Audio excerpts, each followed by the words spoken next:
Hello there, it's Marlena with penandapurpose.com, and today I'm going to show you how to make a teardrop in Procreate using Quick Shape, Symmetry, and Drawing Assist. So let's get started. The first thing, choose a brush, and the one I'm going to use is the monoline brush. I'm going to use it up pretty high, so I'm at like about 80%-ish. So I'm going to first draw a circle. And to use Quick Shape, what you do is you hold it until it snaps together like that. At the top of the screen, you can see it says Edit Shape. I'm going to select that. I'm going to select Circle, and then I'm going to select my little arrow selection tool. I'm going to move it toward the middle of the screen. So I'm going to make this a little bit bigger, and then I'm going to go up to the wrench tool, turn on Canvas, Drawing Guide, Edit Drawing Guide, Symmetry, and then Options, and you want to make sure it's on the vertical. Assisted drawing is also something that we're going to be using, so you can turn that on here. You should see this line down the middle. If you don't, you can change the color up here, or you can change the thickness and opacity right here. Okay, hit done. And then what I want you to do is to take your circle and put it in the middle of the screen. So if you can see this little green line here, I'm lining it up with my symmetry line. So now that the circle is in the middle, I'm going to use Drawing Assist again to create a straight line. Got to be on the brush, and then I'm going to create a straight line and hold it, and then move it so that it meets in a point. It didn't, so I'm going to edit shape. Can move that a little bit, and I'm also going to move this one.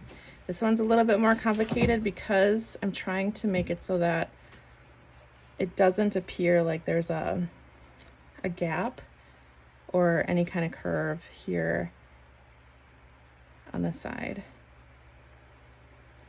I also don't want it to become thicker. So sometimes this takes a few tries to get this right. You can see it comes down, and then it's going to come out a little bit, so I need it to.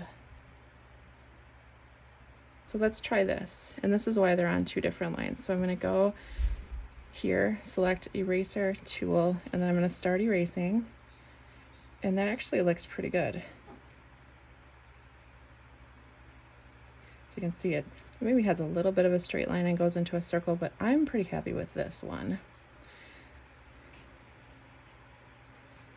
You don't have to be careful with the circle, but if the line needs to be erased at all, then you do have to be careful with that. I'm going to go over to the circle, and I'm going to erase on the inside here.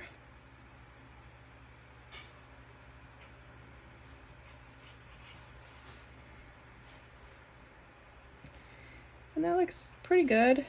It has a little bit of overhang right here. You know, if you're a perfectionist, you might need to fix this up a little bit. But overall, this is a pretty good teardrop. It's a real long one. You can then mess around with it a little bit with different functions. You can go into this, well, the first thing I would do is I would actually merge these. So I'm gonna click on that, hit merge down, and then I can use the selection tool after. I'm gonna duplicate it because I like this one. So I'm duplicating and turn off one. I'm only gonna mess with one of them, and I can select it, and then I could change it. Oops, I hit flip vertical by accident. With freeform, I can change it. I can make it fatter, or I could distort it here with a distort function, and then I can move one of the corners. I can warp it with warp, reset all that. Another area you can go into is liquefy, and you can push it around with liquefy. So you can see me just pushing it to make it a little bit fatter.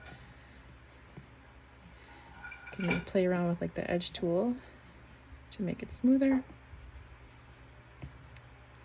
I don't like how that looks, so I'm going to change it.